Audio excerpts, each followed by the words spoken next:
In this video, what I want to do is spend some time talking about colonial and imperial policy during the British Empire, specifically between 1890 and 1914. And I'm going to be focusing specifically on the administration of India during this time. The next lesson will focus on the administration of Egypt and look at the concept of native policy, as well as another video focusing on international relations and colonial policy as well. That is what the purpose and the nature of this lesson is going to be about. Specifically then, we are talking about imperial and colonial policy between 1890 and 1914 as it relates specifically to the British administration of India. The administration of India would continue to take place through the appointment of what became known as viceroys, who were appointed by London, and these were individuals who had the role of essentially being in charge of the administration of the region. The viceroy would be supported by the Indian civil service and would continue to ensure that the territory remained secure, remained safe, remained economically productive. Sort of how a prime minister would work in the UK right now, or just somebody who is generally in charge of organising and administering the policy in that particular area. Between 1819 and 1914, there were a number of viceroys who had implemented a number of interesting reforms when it came to the administration of Indian territory. Specifically, we're going to look at Viceroy Curzon, Viceroy Minto, and Viceroy Hardinge. These are individuals who ran and controlled the administration of India from 1899 to 1905 in the case of Curzon. In the case of Minto, we're talking about 1905 to 1910, and then in the case of Viceroy Hardinge, we're talking about 1910 and going a little bit further than 1914 because his administration of India ended in 1916. But we'll be focusing as much as, for the most part, we're focusing between 1914 and 1890. So beginning first then, Viceroy Curzon had implemented a number of reforms in which subsequent viceroys would have to deal with, and these reforms weren't necessarily positive either. At least initially, the reforms that were implemented by Viceroy Curzon had been partially in response to the demands of the subjects, the indigenous peoples who were subjected to his administration, i.e. the Indian peoples. This included things like improvements to the civil service, which would ensure greater efficiency, the founding of an imperial cadet corps in 1901, the introduction of the gold standard. The gold standard is essentially a way in which you are able to measure the value of currency. So the gold standard was introduced in America, for instance, for quite a period of time until the sort of mid-1920s.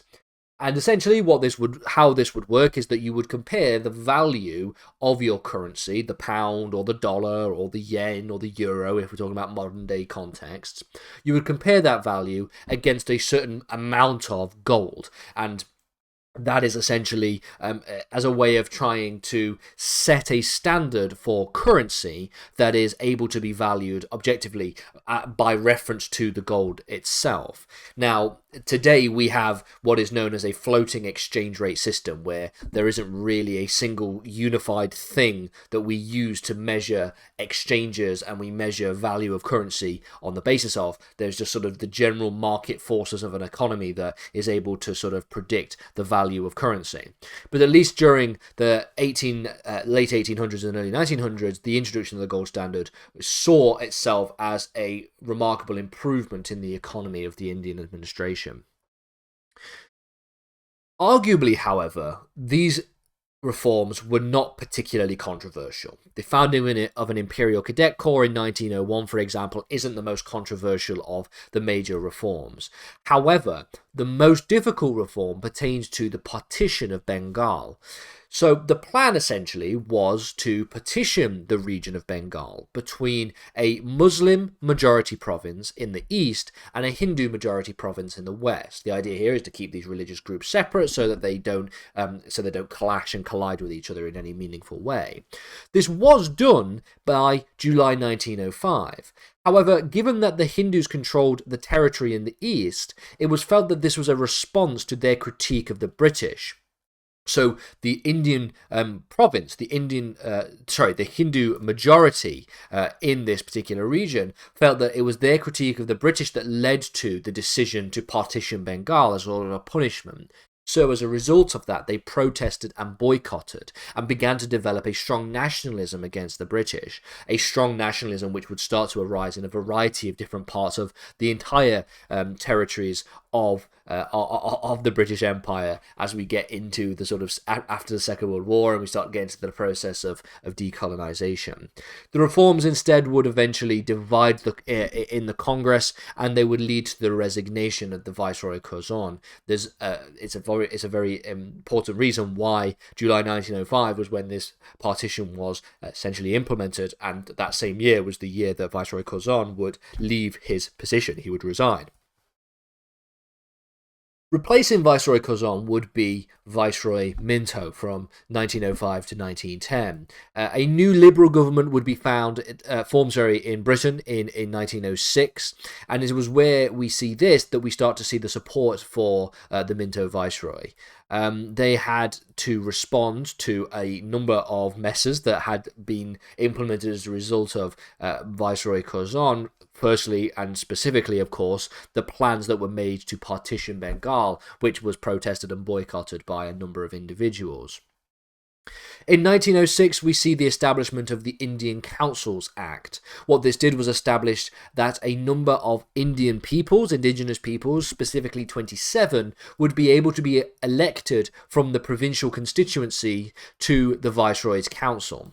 This was significant in the sense that it gave a certain amount of democratic voice and legitimacy to the indigenous peoples who were living under the subjecthood of the British Empire. Now, of course, this is not as good as having sovereignty yourself and not being subjected to imperialism, but it nevertheless marked a step forward in greater indigenous representation in this region.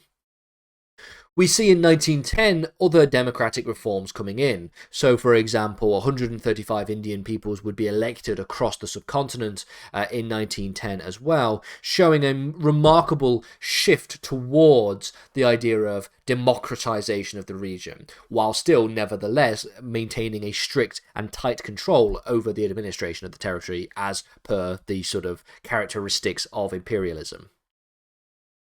Viceroy Hardinge would come in between 1910 and 1916, and still reeling off the partition of Bengal disaster, Viceroy Hardinge would try to unite the territory in 1911, and he thought that one of the ways in which he could do this would have King George V visit the region. Of course, King George V is technically the person who is in control of all of these territories, being the King of Great Britain, and so the idea here was that this would sort of bring people together, try to unite the territory, try to instigate a certain sense of British patriotism among the region.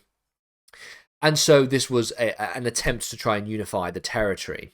In order to further undermine the Hindu nationalist groups that had started to develop as a result of the partition of Bengal, he would move the capital from Calcutta to Delhi.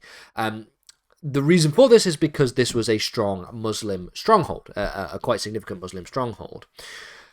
King George's visit was the only visit by a monarch to the Raj in all of the period in which the Great British Empire had administered the territory of India.